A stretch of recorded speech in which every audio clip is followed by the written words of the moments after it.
Assalamu alaikum урматтуу телекөрүүчүлөр. Biz sizlerge General Isakbek Moniyev жөнүндө маалымат берүүбүздү улантмакчыбыз.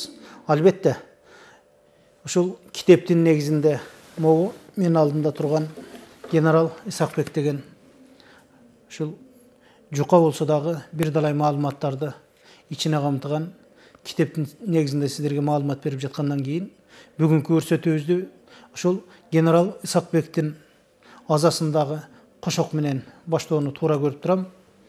General Isakbek баш болгон Чыгыш Түркістан Республикасынын ишмерлери каза болушканда 40 күн аза күтүлдү. Ошондо маркум Isakbekке арналган кошоктон үзүндү дейт. О асылы элең адамдын, о асыл акылы элең жамандын. Асылы белең жериңдин, ардагы белең элиңдин, кайраты белең жеңиштин, кадыры белең белиштин, кылычы белең жоокердин, касабы белең жоо элдин. Барган жериң жаркылдап, барктап тосуп алчу эле, тайсалбай басып барчу элең, барчыны болуп бүт элдин. Каяша айткан душманың, басалбай туруп калчу эле, алдыңдан кыя баспаган, асылдар кайда, сиз кайда, алыстан ажал жетиптир, ардагым кайда, биз кайда, жаналгыч жерден ала албай, асмандан алып кетиптир, жаңыдан угуп ыйладык, ыйлаган менен не пайда деп. Бул бир далай убакытка чейин айтылган кошок экен. Ушул кошоктун акыры ынтымак достук биригип, кең улжага шаа коюп, Түркістандын айчыктуу сайылганы эсимде, гүлдөп өсүп турганда, гүлүң көккө учтуго, жырга белиң турганда, жылас болуп тындыңго. 1949 жыл араб алфавитинен даярдаган Абышев Ушурбек 19 июнь 1992 жыл. Кемин району Жаңалыш айылы деп ушул кошокту араб арбинен которгон. Бул Абышев Ушурбек деген кыргыздын эр азаматы болгон экен.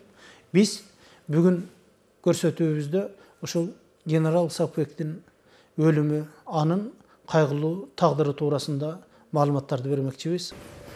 Жалпы телекөрүүчүлөрүбүзгө дагы бир табышмактуу нерсе мына сиз ушул Сталин өз саясий бюро түзүп, ушул Түркістандын колго алуу максатында ошо кыргыз, казак, уйгур, өзбек ушул жамаатташ элден, жергиликтүү элдерден ушул команда түзүп, ошолорго жетекчиликке коюлган деп атасыз. Эмне себептен бул көзүн тазалоодо дагы Сталиндин ролу болгон? Абдан туура, мына ушуну мен айтайын деп турдум эле. Эми өзүңүз дагы туура суроону туура жака нукка бурдуңуз. Эми мен бул жерден айтып кете турган дагы бир жерлер бар да. Мына эми ушул мезгилде Чыгыш Түркістан 3 улуу империянын ортосунда калды да. Бир жагынан Америка менен Англиянын, экинчи жактан Советтер Союзунун. Мына ошол жактан Советтер Союзу өзүнүн демилгесин колго алып туруп, биринчиден Америка менен Англиянын консулствосун Үрүмчүгө киргизбеш керек деген максатты койгон. Экинчиден тезирээк Или менен Алтай тоолорундагы уранды иштетиш керек деген.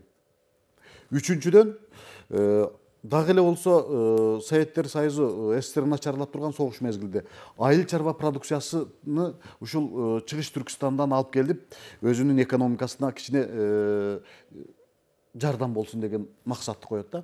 Мына ошолордун бардыгы менен төртүнчүдөн Шен Шитсайдын көзүн тазалаш керек болчу, жана ошону жазылаш керек болчу да. Мына ушул максаттар менен жанакы отряддардын дагы күчөндүрүп, бул отрядты улуттук боштондук деңгээлге жеткирген. Улуттук боштондук деңгээлге жеткирди. Мына ушинтип бул жерде биринчиден General Isakbek дивизиянын командири болуп жүргөндөн кийин 1944 жылы 12 ноябрда Чыгыш Түркістан Республикасы деген түздү. Чыгыш Түркістан Республикасынын башында ошол мезгилдеги өтө уйгурлардын арасында, казак кыргыздын арасында барк бар. Бирок чыныгы уйгурдун патриоту бирок Өзбекстандан чыккан Алихан Төрө дегенди өкмөттүн башчылыгына алып келди. Ал эми дивизиянын командири болуп, дивизиянын кол башчысы болуп, согуштук аракеттер жүргөн бир топ өзбек, уйгур, ал тургай орустар да бар эле да. Ошонун ичинде генерал Исакбекти аз болсо да кыргыздын саны, генерал Исакбекти ушул коргоо министрлигине койгон. Коргоо министрлигине койгон. Анткени булдун командачылык сапаты, командачылык деңгээли бул ал жерде ойлобош керек, тиги Чыгыш Түркістандын деңгээлинде эле болгон деп. Бунун бардыгын тиги Сталин өзү көзөмөлдөп туруп атпайбы? Мына ушул Сталинден уруксаты менен, Сталиндин көзөмөлү менен Исакбекти армиянын башчылыгына, ошол анткени бул улуттук боштондук кыймыл күчөп турганда биринчи деңгээлде ушул коргоо министринин ролу чоң болгон. Өкмөттүн башчылыгы менен эле тең болгон. Алихан Төрөнүн менен эле бирдей болгон ушул. Андан кийин 45-жылы дүйнөлүк согуш аяктады.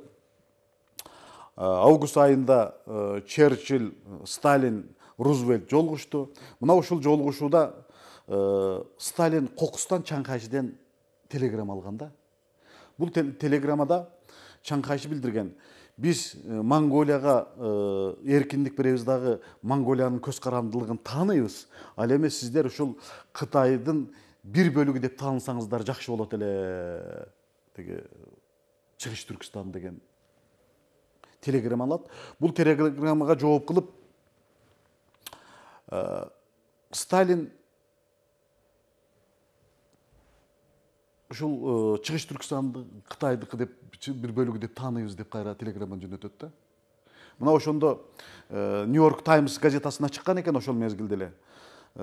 Черчилль Рузвельтке карап: бүгүн господин мырза Сталин Чаңкайшыга укмуш белек жасады деп, тартуулады деп күлүп койгон деп ошол мезгилде Нью-Йорк Таймс газетасы жазган экен. Мына ошентип Сталин Чыгыш Түркістанды, биринчиден Чыгыш Түркістан согуш мезгилинде Сталинге керек эле. Анткени Советтер Союзунун коопсуздугу үчүн улуттук боштондук кыймылды күчөтүп, ал жерге Кытайлар Америка менен Англияны киргизбей, Кытайларды дагы каршы тургузуп, улуттук боштондук күрөштү күчөтүп, силерге өз алдынчалыкты беребиз деп тиги Чыгыш Түркістанга уйгурлар, казактар, кыргыздарга. Анан уже согуш бүткөндөн кийин, согуш аяктагандан кийин Чыгыш Түркістандын көз карандылыгы Сталинге кереги жок болуп калды. Эмне үчүн? Эмне үчүн дегенде, биринчиден Чыгыш Түркістан өз алдынча республика болсо, ал өз алдынчалыктын оорусу Орто Азиядагы республикалыктарга да жугуп кетиши мүмкүн деп. Себеби дегенде улуттук боштондук күрөш менен булар бийликке келсе, улуттук начарлап турган Советтер Союзунда улуттук боштондук күрөштө ошолордон улам, ошолордун эле туугандары, кыргыздар, казактар, өзбектер баштаса, анда Орто Азия республикасын жок кылып алат эле. Мына ошондуктан ал өз алдынча өнүккөн, өз алдынча турган Чыгыш Түркістан республикасынын кереги жок болгон Сталинге. Мына ошондуктан 49-жылы ал Мао Цзедун экөөбүз сүйлөшүп туруп, Мао Цзедун бул түзүлгөн өз алдынча республиканы улуу Кытай жөнүндө эле бир сугунуп коет деп буга макулдугун берген. Ошондуктан дагы бир кызык нерсе. Кызык нерсе бул Чыгыш Түркістан армиясы 3 фронттон турган. Түндүк, түштүк жана борбордук деп. Мына ушул борбордук фронту, түштүк фронт Аксуу, тег Аксууга чейин алып, түндүк фронту Кулжага жакын кирип, ал эми ортоңку фронту Манас дарыясыны жетип, Кулжаны бүт алып, бүт Чыгыш Түркістанды ээлейбиз деп турганда, кызык жери бар экен. Мен бир жерлерден ушул таап окудум. Алихан Төрө ошол борбордук фронттун командачысын чакырып алып, тез аранын ичинде Кулжаны басып алып дегенде макул болбоптур да. Себеби дегенде бул мезгилде алар ошол жерлерде дагы бир кызыгы ар бир биринчи башчынын советник болгондо кеңешчиси. Алар КГБнын сотрудниги же болбосо тиги Москванын кишилеринен турган болгондо. Чаңкайшы Сентяо деген кол башчысы келип туруп бул чыгыш Түркистан кулжаанда басып алгалы калды. Эмне кылабыз дегенде Чаңкайшы күлүп, Манас дарыясынан өтпөйт булар деген. Анткени Сталин менен сүйлөшкөндү билет. Сталиндин убадасын алгандыктан Чаңкайшы күлүп калган койгон экен, бул өтпөйт деп. Ошондуктан Сталин да токтоткон, мындан өткөрбөгүлө эч качан деп. Ал эми генерал Исакбек менен Алихан Төрө бүт бардыгын басып алып, өзлөрүн бийлигин орнотушту аракет кыла берген да. Ошондуктан 45-жылдары Алихан Төрөнү уурдап кетип, КГБнын сотрудниктери Ахметжан Кашимини койгон өкмөттүн башчылыгына. Бирок Ахметжан Кашими дагы патриот болгон. Патриот болгон дагы булар дагы эле боштондук күрөштү уланткысы келген да. Мына ошондуктан жана айтып атпайбы, 1949 жылы 27 августта буларды Пекинге Мао Цзедун чакырып, самолетто кыйрап калды деп Синхуа агенттиги билдирди, Правдага да чыкканда. Бул кызык жери 23 августта чыгып атат да бул билдирүү 4 күн мурда. Ал эми 27 августта буларды Кулжадан самолетко отургузуп Омскага алып келип, кээ бир булактарда Алматага алып келип дейт, Алматадан кайра Москвага барып Лубянкага киргизген да. Самолет кыйраган эмес. Самолет кыйнаган эмес. Муну акыркы мезгилдеги көп булактар айтып жүрөт, самолет кыйраган эмес. Самолетту учту деп силер мына Пекинге жөнөйсүңөр деп алып барып туруп, Омскага кондуруп, Омскіден анан Москвага, Лубянкага алып барып, муну түрмөгө отургузган буларды. Түрмөдө кыйнаганда. Мына ошондуктан булардын бир 2-3 ай өткөндөн кийин эмесин сөөгүн берип атпайбы. Ал эми самолет кыйраса сөөктөн эч нерсе калып өрттөнүп кетиш керек эле да. Булар Омскнын айланасында өрттөнгөн тайганын ичин караган мына жетекчилерине, чыгыш Түркистанын жетекчилери мына ошол жерде самолет кыйрады деп. Кээ бир тарыхый булактарда кийинки мезгилдерде айтып жүрөт, ушул бүт бардык жетекчилери самолетти өрттөгөн. Андай болгон эмес. Бул жерде 7 гана кишинин немесин сөөгүн берген. 7 гана кишинин сөөгүн өткөргөн. Себеби дегенде биринчи мамлекеттин биринчи башчысы ошол мезгилде Ахметжан Кашими болгон. Ахметжан Кашиминин сөөгүн. Экинчиден генерал Муниевдин сөөгүн, мамлекеттин башчысын. Ошол мезгилдеги эң коргоо министри, мамлекеттин коргоо министри. Экинчиден эң көрүнүктүү генерал, ошол мезгилдеги округтун башчысы болгон казак Далелхан Соорбаевдин сөөгү. Анан кийин Абдукерим Аббасовдун сөөгү. Бул дагы республиканын башкаруусунун төртөөнүн эң чоң лидерлердин бири болгон төртөө. Андан кийин Абдурашид Илимов деген котормочу болгон.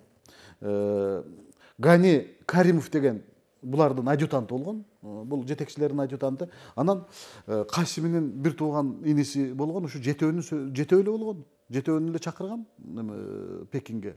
Жетөөнү чакыргандагы алып барып туруп, буларды Лубянкага кыйнаган. Биринчиден силер эми мамлекеттин жетекчисиңер, силерге Кытай автономия берет. Силер ошо автономияны гана алгыла деп.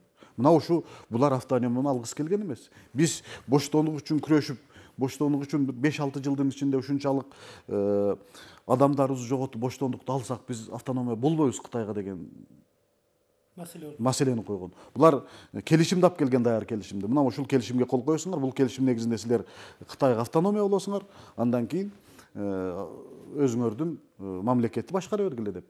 Эмне үчүн мына ушул Аббасовду, Ахметжан Кашимини, генерал Исакбекти Далелханды гана алып барган. Булар эң күчтүү лидерлер болгон. 2 уйгур, 1 казак, 1 кыргыз. Калганда лидерлер болгон ал жерде. Аларды кийин буларды кепке келтире албагандан кийин буларды өлтүрүп, андан кийин Кулжага сентябрь айларында гана өткөрүп берген туугандарына. Ал эми сентябрь айларында кайрадан башка Пекиндин, Мао Цзедундун, Сталиндин адамдарын, ставленниктерин орусча айтканда коюп туруп анан аларга ошол макулдугун алганда ошол автономия болгонго макулдугуна кол коюп берген. Мына ушинтип Чыгыш Түркистан автономия республикасы болуп туруп Кытайдын курамында кала берген. Ал эми 44-жылы түзүлгөн ушул өз алдынча чоң мамлекет бүгүнкү күндө болмок Чыгыш Түркистан республикасын Мао Цзедун менен Сталин өз ара сүйлөшүүлөрү негизинен жергиликтүү элдин бир дагы кызыкчылыгын ойлонбостон ушул жок кылган. Эми мына сиз айттыңыз, Любанкада буларды суракка алып кыйнаган, ошол жерден булардын сөөгү келген деп. Ушул жерге бүгүнкү күндө кирүү мүмкүнчүлүгү бар деп ойлойсузбу? Эми мен мындан бизде кечирип коесуз, баягы 37-38 жылдардагы баягы кыргыздын башына түшкөн кара тумандын бир айрым фактылар табылып атпайбы? ооба.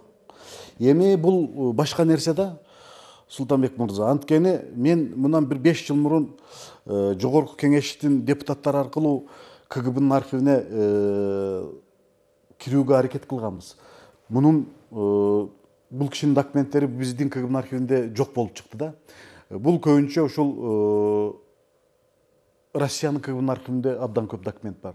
Экинчиден Кытай менен мамилени бузуп албайбыз деп дагы эле чочуйт да. Ошондуктан бүгүнкү күндө Россиянын КГБнын архивинен дагы документтерди алууга кыйын болуп атат. Өзбек чапанчан бир топ эр азаматтар турат да, муну телегөрүүчүлөр дагы көрүп койсун. Исакбектин кызматташтары дейт. Мавлянов, Матназаров менен сиз буларды кыргыз деп айттыңыз. Эми чындыгында эле бул жерде өзбек чапанчан эмес, бул уйгурдун кийимин кийип турат да буларчы. Анткени бул экөө тең Матназаров Кызылкияда атайын даярдыктан өткөн чини менин оюмча майор болуш керек эле. Ал эми Мавлянов, Разак Мавлянов деген эр азамат, бул ушул Исакбек, генерал Исакбектин жакын жолдошу, жан жөкөрү полковник болгон. Булар могул жерде уйгурдун кийимин кийип турганы, булар ушул айтып атпаймынбы, Сталиндин тапшырмасы менен барган бул жерде Буйга тобунун жоокерлери, булар биринчиден разведчиктер болгонда. Мына ошондуктан уйгурлардын арасында чалгынчылар. Ошон үчүн уйгурлардын арасында уйгур кийим кийген жүрүшөт бул жерде. Андан сырткарыдагы кыргыздардан чыккан, кыргыздардан ошол болгон, мисалы Болот Мыңжылкыевдин атасы да ошол Буйга тобунда болгон экен. Рахмат Бектемир мырза. Урматтуу телегөрүүчүлөр, биз бүгүнкү көрсөтүүбүздүн жыйынтыгын ушул генерал Исакбектин бирин-экин жазган каттары менен жыйынтыктасак, генерал Исакбектин каттары: жолдошум Турганбүгө, мен Исакбектен. Кандай, аман эсен жүрөсүзбү? Мен да аман эсенмин. Тукеш, сизден көптөн көп суранарым. Окуп билим алууга көптөн көп көңүл бөлүңүз. Кайыр кош, Абдыкайымга салам айтып коюңуз. Кат жазып туруңуз. Мен да кат жазып турам, деп Исакбек. 15 январь 1945 жыл. Биз бул катты сиздерге айтып жатканыбыз, окуп берип жатканыбыз, генерал Исакбек ушул өзү ат үстүндө ушул кан төгүлгөн майданда жүргөнү менен өзүнүн жакындарын дайым илим алууга, билимдүү болууга чакырган экен. Анда кийинки жакшылыктардан амандашканча саламатта калыңыздар.